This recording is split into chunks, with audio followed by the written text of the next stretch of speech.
Turning our attention now to politics, I mentioned a few minutes ago we were going to be returning to the question of the leadership rate for the Quebec Liberal Party. And we're also going to be talking about the municipal election with a guy who has his finger on the political pulse of Quebec. We welcome back to CJAD Raphaël Melançon, political analyst for Noovo and CTV Montreal News at 5.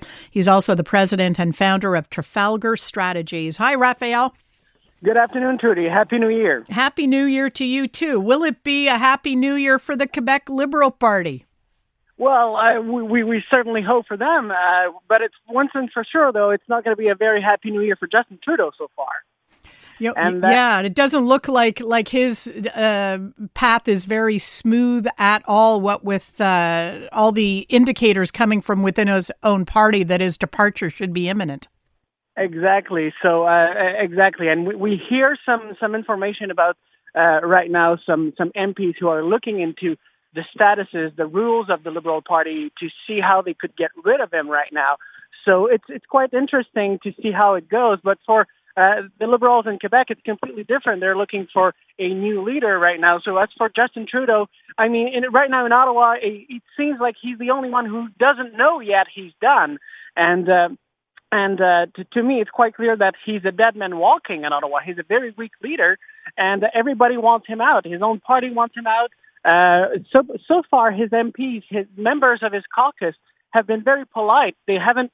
There are about 12 to 15 of them who have spoken out publicly asking him to resign. But so far, the majority of the caucus has been staying in their ranks. But it seems like following the holidays and everything, everybody has had time to take some time to reflect on their future, and this party could be at risk of losing nearly 120 seats if there were an election to be held tomorrow. So, of course, we feel that within the ranks of the Liberal Party on the federal stage, there is certainly some worries, and the pressure is becoming higher and higher on the shoulders of Justin Trudeau so that he chooses to resign. There's not that many options for Justin Trudeau. Either he chooses to resign by himself and leaves through the front door with his head held high, or he chooses the path that's more difficult, try to remain in power, and either it's being shown the door by his own party or by Canadians in an eventual election that could be coming as soon as this month. At the end of the month, we know that the Conservatives plan on bringing and tabling a motion of no confidence in the House of Commons, and now we know that all opposition parties, the Bloc Québécois and the NDP together, are going to vote on the side of the Conservatives, so that this government will be ended, and we'll have to go into a general election in Canada. So it's very interesting what's coming up in the next few weeks on the federal stage. You mentioned that a lot of the members, a lot of the MPs within the Liberal Party are being very polite. And some of them have come out publicly and made their views known, but a lot of them are being very polite. We can't even pin down the Quebec caucus because there have been reports quoting insiders, unnamed insiders within the Quebec caucus of the federal Liberals, saying that there is a consensus, there is a majority within the Quebec caucus of the federal Liberals that Justin Trudeau should step down. And there is a feeling that there should be a national caucus meeting as soon as everybody's back after the new year. Have you heard any rumblings about that the Liberals might have this national caucus meeting? I mean, it's quite obvious that everybody is now thinking of what they could do to replace Justin Trudeau, because the prospect of going into an election with him as the leader of their party would be a catastrophe for the Liberals, of course, Trudie. If you look at the numbers right now, the polls, it would be giving the Conservatives and Pierre Poilievre a supermajority in the House of Commons. The Liberals are such in a desperate state right now that the Bloc Québécois could become the official opposition facing a Poilievre government. So the Liberals would be third in the House of Commons. So it would be bringing them back basically to the situation they had following the 2011 election when there was this NDP wave here in Quebec, and the Liberals became third behind the NDP and the Conservatives.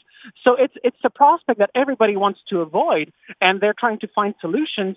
And I'm sure that behind closed doors, the discussions they have with the Prime Minister are very different compared to what they say publicly. Everybody's being very respectful. You know, Justin Trudeau has been their leader since 2013, and he's been Prime Minister for 9 years now, going on his 10th year in power. So, of course, you want to respect your leader. You don't want to insult him publicly as a member of his government.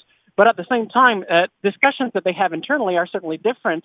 And I'm pretty sure that the vast majority of members of his caucus are telling him it would be better if you were to resign by yourself so that we can find a new leader and maybe at least stand a chance at saving some of our seats in the next election. They're not aiming necessarily at remaining in power. They know that their time in power is counted, because in a democracy like Canada, it's normal to have to switch sometimes after 10 years in power. That is healthy in a democracy like ours. But at the same time, I think a lot of them would like Justin Trudeau to think about his team also, because he's acting selfishly, in my point of view right now. He's trying to remain in power, but by doing so, he's harming his own party, and he's harming his party's chances at saving the most seats in the next election. And these are people who have been working for him, supporting him in the past decade as Prime Minister. Turning our attention to Montreal's municipal scene, Raphaël, do you have any favorites among the candidates who've declared so far to replace Valérie Plante? Well, truly, I'll be honest with you. I'm a former candidate for Denis Coderre in the 2017 election, so I have no favorites at Projet Montréal, of course. But I would say that, to me, the one that's the main contender in this leadership race is probably Luc Rabouin, the number 2 of the city of Montreal, the president of the executive committee, who has a very good solid ground in the party. I hear that Laurence Lavigne-Lalonde, who's also a member of the executive committee, she's more of the most, I would say, the more of the left-wing part of the party, so probably more. But remember, when Valérie Plante got elected, it was a surprise to everybody. Everybody thought that Guillaume Lavoie, the former member of the municipal council, was the favorite candidate of this race. Nobody knew about Valérie Plante, but she had solid ground within the party and with the party members. So in the end, in a leadership race like that, what counts is not your notoriety. It's not how Montrealers would vote for you, but it's mostly about how the members see you. And so far, I think that Laurence Lavigne-Lalonde has a very good reputation amongst members, and she's also one of the main contenders. So Luc Rabouin and Laurence Lavigne-Lalonde so far, but it's a very interesting race because it's a very short race, and already we have 6 candidates declared. And so a lot of people are interested in succeeding Valérie Plante at the helm of Projet Montréal. Well, you're right about it being interesting. All right, Raphaël, thanks very much for your insights. Thank you, Trudie. Always a pleasure.